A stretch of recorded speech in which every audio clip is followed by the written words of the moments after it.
it's just like any other room here. Like we all like I know we all fight for it. I know DJ, Tyree, Tyson, Speed. We all trying to fight for a corner position just to be out there. Oh yes, like okay. So then of course I can see that y'all see the picture and all that. So we running, we going down. I mean, of course, I'm just a freshman, so I'm happy to be there. But so we running, we going down, and towards the end, I got a terrible start. So I'm catching back up to him and all this, and then next thing I know, he threw his arm out in my lane, and I'm only a buck 60 at the time. So I was like, I know for a fact if his arm hit me, I'm finna fall out of this lane. So I just slowed down and let him beat me. Was that the state meet? Yes, sir. It was, State okay. And meet he final. won it? He came in fifth. I came in sixth. So hey, I was just happy to be there. He did fill up the lane a little bit more than the average sprinter. Yes, like I mean, I walked up beside him. I was like, God, like this is a big boy. And then imagine just running against him. I mean, especially running next to him. I was like, oh man, this is huge. Like he's huge. You know who he was though? I mean, like, Oh he yeah. has a reputation at that time as a football player. Oh yeah, like, cause I remember like from like the day one of the state meet, like people was like, oh my God, that's the UGA running back, 5-star, all this and all that, and I hear a big name, I was like, oh God, like, oh, I'm trying to get where he at, and then finally I'm next to him in a lane, and he jumped up. I didn't see none of this until like I got tagged on it later on that night in the sports center, all this stuff. I was like, oh God, I didn't know he actually jumped up that high beside me, and then so it was crazy.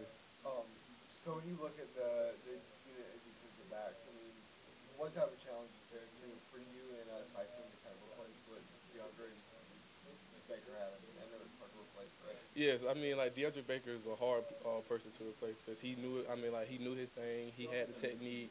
Again, he did not give up a touchdown in 2 years, so that's really hard to replace. But I know me, Tyson, DJ, Tyreek, Speed, all of us, we just trying to do anything to help us as a unit. And then, and then a guy that you can go against the practice a good bit, that's his veteran. What do you see him come out there? And, I know people call him the calm the mailman. Do you think he really brings that to the big game? Oh yes, of course. Like I know with Stetson, bro, you can never lay off your high horse. Like Stetson can put it on the money. He can put it on a dime. He can throw it any type of way. Stetson is the one of a lifetime quarterback, and I love that he's here with us. We've heard a lot of stuff about havoc plays this year. Coach Smart is, I'd never heard of havoc plays before this year. I don't know if you had, but he was talking about the secondary. He feels like because of the type of play they have in the secondary, you guys can play a little bit more aggressive up front. Is that manifesting itself in the way you guys are approaching practice every day? You know, creating havoc plays. Yes, sir. I mean, like we want to win 20% of the down, like pretty much. So we want PBUs, tackle for loss, sacks, interceptions, all that. Like I know we want everything, and then we love like I know as a unit we want the more pressure, so then look we can put the D line, linebackers, just let them do them, and we can control the back end. How's that going? I'm sure I know they keep tabs of everything around here. You guys see any increase in everything? Oh yes, sir. Like I know that we keep a track of it every day. I mean, like of course you have it ups, and then after that, of course you have it downs. But hey, we gonna keep going after it. So why do you call Stetson a one-in-a-lifetime quarterback? Once in a lifetime, cause I mean, to be that size and to be able to do the things that he can do is really unbelievable. A lot of guys come here and not saying they can't play right off the bat, but a lot of times they're coming in because the depth is so deep. How important is that, or how beneficial is that for a guy that's coming in? You have to sit and watch for a little bit more. I mean, like it's great because like that's what I did my freshman year. Like I came in, I actually redshirted, so I sat back. I learned from Malcolm, Dom, especially Bake and all them. So I sat back, learned from them, just learned everything, take it in, and it was really really helpful for me, as y'all can see from my second year to where I was able to blossom as a player because like, I used some of the things that they taught me. Oh man, they are two competitors. Like I'm not feeling like they love going at it. They like I know for a fact if they get beat, they come back mad. They all this like I mean like I just love having them out there with us because like I just need somebody that I know for a fact if he get beat, he get messed up, he got that. I know he got a competitive nature to where I know for a fact that next play he finna give it all he got. Who's impressed you in the receiving corps? I know that's an area where Kirby's thrown a lot of guys against the wall, maybe see who sticks. Anybody jumped out? Any newcomers or anybody having a great spring? Of course, Matt Landers, like that's a like, Matt. Like we all like I know we all knew what type of person Matt was, and all that. So I love to see the type of things that Matt doing now, because Matt is a person that's really hard to. I mean, like he give you problems flat out as a DB. You said last year there were a lot more big plays coming out of the receivers. I'm not sure if it's because the receivers have lost some players or the DBs have stepped up, but just how competitive has it been this spring maybe since then compared to a year ago? This spring, like everybody, like nobody's job is safe, so everybody out there giving it all they got, and they want a spot to play on Saturday night. So, I mean, like spring ball this year is really amped up because everybody is fighting for that one position. We saw you make plays last year. How much do you think your own experience gives you an advantage? Obviously, you don't want to be overconfident, but the fact that you were on SEC fields making plays a year ago, how much does that help you in the competition you're in right now? I really don't think it helped me at all because I can still come out here and make mistakes, and Tyreek, Tyson, Speed, all them can easily be improving. And after that, I know for a fact if I stay the same, they can easily come past me. So I'm trying to stay humble. I'm trying to keep my heads in the books and all. Like I'm not gonna let up. What is one thing you kind of improved on from, last season going into spring practice? Because I know you said the job is up in the air all the time, but what is one thing you feel like you improved in? I'm trying to improve on my deep ball because I know for a fact that I struggle with deep balls and all this. So then I know lately I've been trying to like turn my head more, trying to track the ball and all this stuff so I can end up with hopefully more picks this year. What's the adjustment been like on Coach Warren? I'm sorry, Oh no, I haven't been asked, but Coach Warren, like he's a technician, so I love it. Like he get your feet right, he get your eyes right. He's want everything. He want the little things right, and so far I done fell in love with the process. Recognize more on campus now after a year starting? Nah, I'm still the same.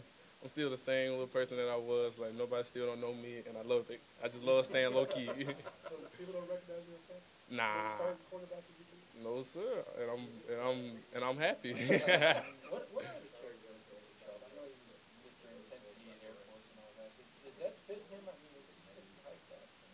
Oh yes, of course. Like I know for a fact that he love working with us.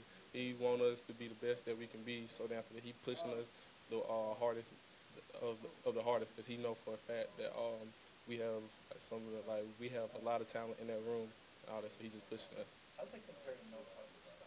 Just in terms of, I know they're both great coaches. Mm-hmm. Just in terms of the style, one more vocal than the other, or one more up, I guess upper on the other? I say the new Coach Rand. He's more like hands on. He's more like he's moving around with us. He's doing a lot of more little hands on type of things that Coach Stokes did.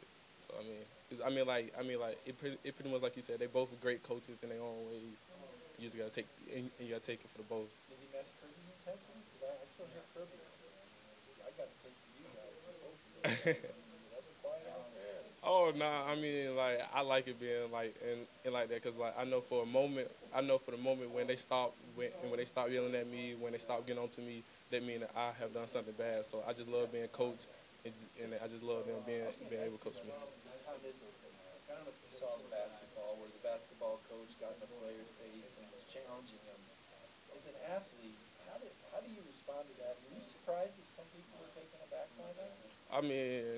I was surprised, but then again, like just growing up, I done got used to being coached. I done got used to being yelled at, being coaches being in my face and all this stuff. So then I know that you just got to take it. You can't take the tone of it. You just got to take the message of it because I know for a fact that they just want the best for you. So then after that, you should start worrying when they're not saying anything to you. So that's the big issue. What does it do? I mean, does it raise the adrenaline? Does it raise the awareness? I mean, obviously, if they could just quietly ask you politely, they would do that. But what is a coach getting more verbal and loud? What does that do for an athlete in terms of getting focus? It pretty much shows that the coach really cares about you and that he wants the best for you. And then after that, if he's like calmly coming up to you, talking to you and all that, and some people will take it as basically like for granted. So then I love a coach that love getting me and doing the best for me. So I also love getting. I mean, I'm not trying to get yelled at, but hey man, if it happens, it pretty much happens. How big of a challenge is it playing secondary without DeAndre Baker this year, for the fans, there's the assumption, oh, that was the number one cornerback, that's going to be the first-round pick, and now you may slide over, and you may be in that number one cornerback role. I guess how true is that, and what does the secondary feel like with Baker not there? It feels the same because like even like I know even when we found out that he wasn't playing the Sugar Bowl, we still had time then to prepare for it. So then we had the same pretty much DB core as we ended up last year. So I mean, like we all still feel the same. We all still got the same goal in mind. So we're not letting nothing stop us. How much of a leader do you feel like you are to that group right now because of the experience that you do have? I mean, I'm just trying to be the best role model I can for them. Cause like even like I know that I might know a little bit more than them. So I'm just trying to be able to coach them. Be able to trying to help them out, and just trying to like basically like I'm not trying to get them yelled at as much like I did. Cause like I'm just trying to keep the pressure off of them. Just hopefully like they pick it up. How much did that boost your game? You came off the bench and it looked like you were like glue. And while we didn't see a lot of it until later, it was like that game, I mean, to the outside, it looked like a defining moment. Did it feel like that? That game meant a lot because it boosted up my confidence for the rest of the year. Cause like it let me know that I can actually play. Cause like this is my first time actually playing in a big moment. I'm actually out there in the first quarter, not like towards the end. So it actually boosted up my confidence going throughout the season. So that game really helped me out a lot for the rest of the season. Talks about the havoc on the front seven. How much is that going to help the secondary if there's more pressure versus maybe last year where maybe the more conservative scheme with less pressure? I would say. It helps out the back end because you know for a fact the ball got to come out quicker. So that means that if you get hands on from the start and all this, the routes cannot be that long. It cannot be that and all that. So more havoc up and up front help us on the back end. We were talking about that race at the beginning of the season here. So who do you think your fastest on the team right now? Oh man, that's a good one. I'm not finna lie. It's out of Give us the starting group. Just give us the 5 guys on the starting group. Okay. I gotta go with me, Tyson, of course, D-Rob, of course. We got Tyler Simmons. I can't forget about that. That's 4, right? And who can I sneak in? Fastest newcomer. I gotta go with Tyree Stevenson. He can roll. He can roll to be a newcomer. He can move. And then, you and Tyson kind of started, with each other last season, taking on the other cornerback position opposite Baker. What if you guys, like, how much competitiveness is there within you two guys, and what does that kind of do for you, just going forward, that competitive spirit for both of you guys? Oh, it's only making us better because we know for a fact that we want the best for each other. So then he pushing me, I'm pushing him. If basically if he do something wrong, I'm getting on him. And after that, if I do something wrong, he's getting on to me. And after that, if we do great, hey man, we both are there celebrating. We both doing all this. So then it's only making us better.